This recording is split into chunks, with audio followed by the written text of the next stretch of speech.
বাবাকে খুন হতে হচ্ছে, ব্যবসায়ীকে খুন হতে হচ্ছে, তখন আসলে আমাদের প্রশ্ন জাগে, যেই দল আগামীতে ক্ষমতায় অধিষ্ঠিত হতে যাচ্ছে, যে দল নিজেদের কোটি কোটি লোকের ভয় দেখায় আমাদের, তারা কিভাবে বাংলাদেশ সামলাবে?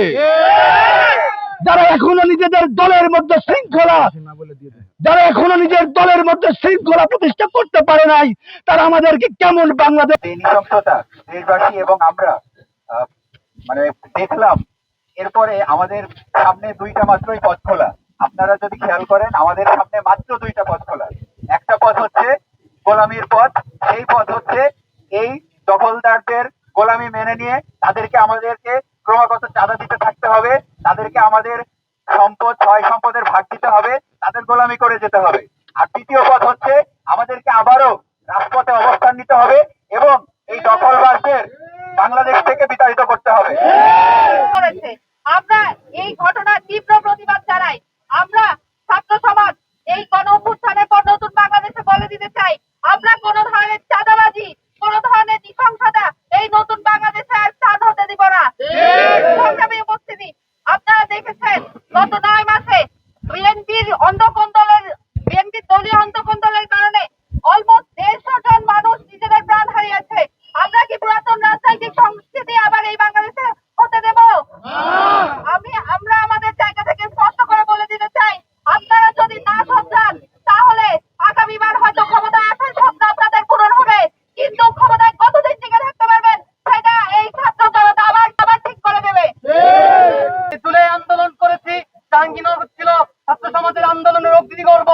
এই অগ্নিগর্ভের ছাত্র সমাজের পক্ষ থেকে আবার যারা সেই আওয়ামী লীগের পুরাতন বন্দোবস্ত চালু করতে চায়, সেই প্রকৃত আওয়ামী লীগকে আমরা বিদায় করেছি।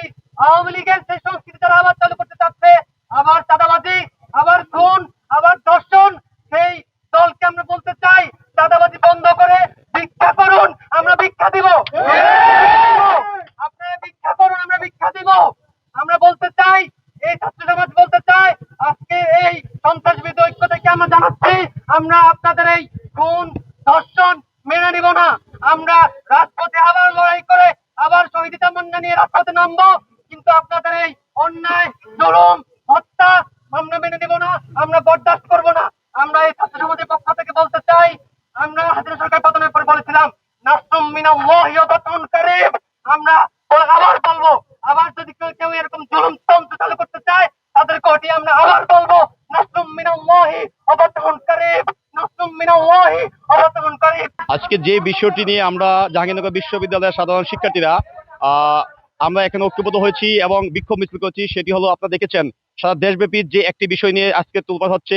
আমাদের ঢাকার মতো একটি গুরুত্বপূর্ণ জায়গা চকবাজারে আমাদের এক ক্ষুদ্র ব্যবসায়ীকে যে যুবদলের একজন নেতা যে নৃশংসভাবে, যে জাহিলিয়াতি কায়দায় তাকে নৃশংসভাবে পাথর দিয়ে থেতলে দিয়ে হত্যা করা হয়েছে চাঁদার জন্য, সেটি আমাদের কাছে খুবই হৃদয় বিতরক একটি দৃশ্য হিসেবে আবির্ভূত হয়েছে।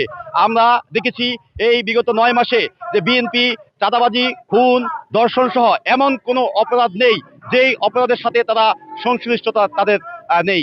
আমরা বিএনপিকে একটি হুঁশিয়ারি দিতে চাই, আপনারা যদি আপনাদের এই চাঁদাবাজি বন্ধ না করেন, যদি এভাবে নৃশংসভাবে মানুষকে হত্যা বন্ধ না করেন, যদি আপনারা সারা দেশব্যাপী যে অরাজকতা সৃষ্টি করতেছেন সেই সৃষ্টি যদি বন্ধ না করেন, তাহলে আমরা স্বৈরাচার হাসিনার বিরুদ্ধে যেভাবে কাঁধে কাঁধ মিলে ঐক্যবদ্ধভাবে দলমত নির্বিশেষে তাকে রাজপথে নেমে তাকে গতিযুক্ত করেছি, আপনাদেরকে কিন্তু দেশ থেকে বিতাড়িত করতে আমরা এরকম কোনো সময় নেব না। সুতরাং আপনারা সাবধান হন, হুঁশিয়ার হন। সারা দেশে যেরকম আপনারা হত্যাকাণ্ড চালাচ্ছেন, সেই হত্যার প্রতিটি দায় আপনাদের নিতে হবে। আমরা ইন্টারিম সরকারকে বলতে চাই, আপনারা এই বিগত দিনে বিএনপি সহ অন্যান্য দলের মাধ্যমে যে হত্যাকাণ্ড সংঘটিত হচ্ছে, সেই প্রতিটি হত্যাকাণ্ডের সুষ্ঠু বিচার করতে হবে এবং অপরাধীদেরকে দ্রুত সময়ের মধ্যে শাস্তির আওতায় আনতে হবে, যাতে পরবর্তী সময়ে যে কোনো দলের যে কোনো কর্মী, যে কোনো নেতা এরকম নৃশংস হত্যাযোগ্য চালানোর দুঃসাহস না পায়। আমরা 5ই আগস্ট পরবর্তী সময়ে যে সরকার গঠিত হয়েছিল, এই সরকারের উপরে আমাদের অনেক আশা ভরসা ছিল, কিন্তু আমরা দেখেছি ইন্টারিম সরকার আজকে যুবদল কর্তৃক আমাদের ক্ষুদ্র ব্যবসায়ী হত্যা হচ্ছে।